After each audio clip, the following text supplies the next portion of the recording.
कृपया इस वीडियो को हेडफोन लगाकर या किसी शांत जगह पर सुने, क्योंकि इसमें जो भी बातें हैं वे ऑडियो के माध्यम से प्रस्तुत की गई हैं।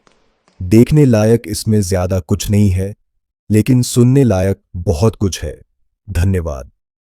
कल्पना कीजिए, आप अपनी कंपनी के सबसे मेहनती कर्मचारी हैं। आप सबसे अच्छे आइडिया देते हैं, सबसे अच्छे परिणाम लाते हैं और हर समस्या का समाधान आपके पास होता है। आपको लगता है कि अब प्रमोशन पक्का है, लेकिन अचानक एक दिन आपको पता चलता है कि प्रमोशन किसी और को मिल गया और कुछ ही महीनों बाद आपको टीम से हटा दिया गया। आप सोचते रह जाते हैं कि आखिर गलती कहाँ हुई। क्या आपकी मेहनत कम थी? क्या आपका टैलेंट कम था?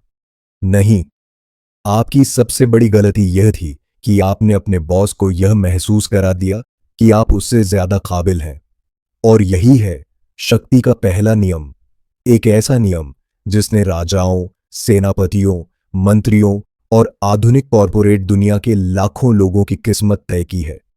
लेकिन क्या सच में अपनी काबिलियत दिखाना गलत है, या इसके पीछे कोई गहरी मनोवैज्ञानिक वजह छिपी है? आइए जानते हैं। रॉबर्ट ग्रीन की किताब द 48 लॉज ऑफ पावर का पहला नियम कहता है, नेवर आउटशाइन द मास्टर। अपने मालिक से ज्यादा मत चमको। पहली बार सुनने पर यह नियम गलत लग सकता है। आखिर दुनिया तो हमें यही सिखाती है कि सबसे आगे निकलो, सबसे बेहतर बनो, सबको दिखाओ कि तुम क्या कर सकते हो।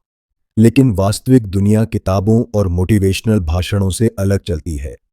वास्तविक दुनिया में सिर्फ टैलेंट काम नहीं करता।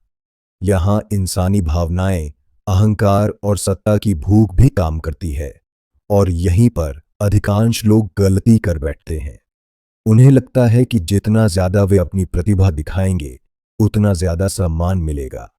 लेकिन कई बार ठीक इसका उल्टा हो जाता है। अब एक ऐतिहासिक कहानी सुनिए।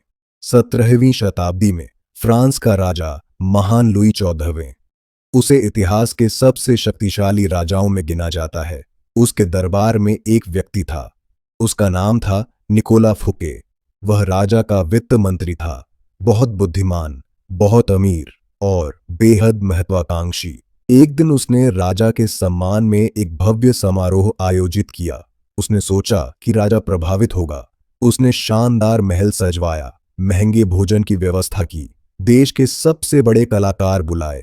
ऐसा आयोजन पहले कभी नहीं हुआ था। लेकिन एक समस्या थी। वह समारोह इतना शानदार था कि राजा को महसूस हुआ कि उसका मंत्री उससे भी ज्यादा शक्तिशाली और प्रभावशाली दिखाई दे रहा है। और यही वह क्षण था जिसने सब कुछ बदल दिया। कुछ ही समय बाद राजा ने उसे गिरफ्तार करवा दिया। उसकी संपत्ति छीन ली गई, उसकी शक्ति खत्म कर दी गई और उसने अपनी बाकी जिंदगी जेल में बिताई। अब सवाल उठता है, क्या उसकी गलती चोरी करना थी? नहीं। क्या उसकी गलती विश्वासघात थी? नहीं। उसकी सबसे बड़ी गलती थी कि उसने राजा को यह महसूस करा दिया कि वह उससे ज्यादा चमक रहा है। अब यहां एक बहुत महत्वपूर्ण सवाल है, आखिर ऐसा होता क्यों है? क्यों लोग अपने से प्रतिभाशाली व्यक्ति से डरने लगते हैं? इसका जवाब इंसानी मनोविज्ञान में छिपा है। हर इंसान अपने बारे में एक कहानी बनाता है। उसे लगता है कि वह महत्वपूर्ण है, विशेष है, काबिल है। जब कोई दूसरा व्यक्ति उसके सामने उससे बेहतर दिखने लगता है, तो उसके अंदर असुरक्षा पैदा होती है।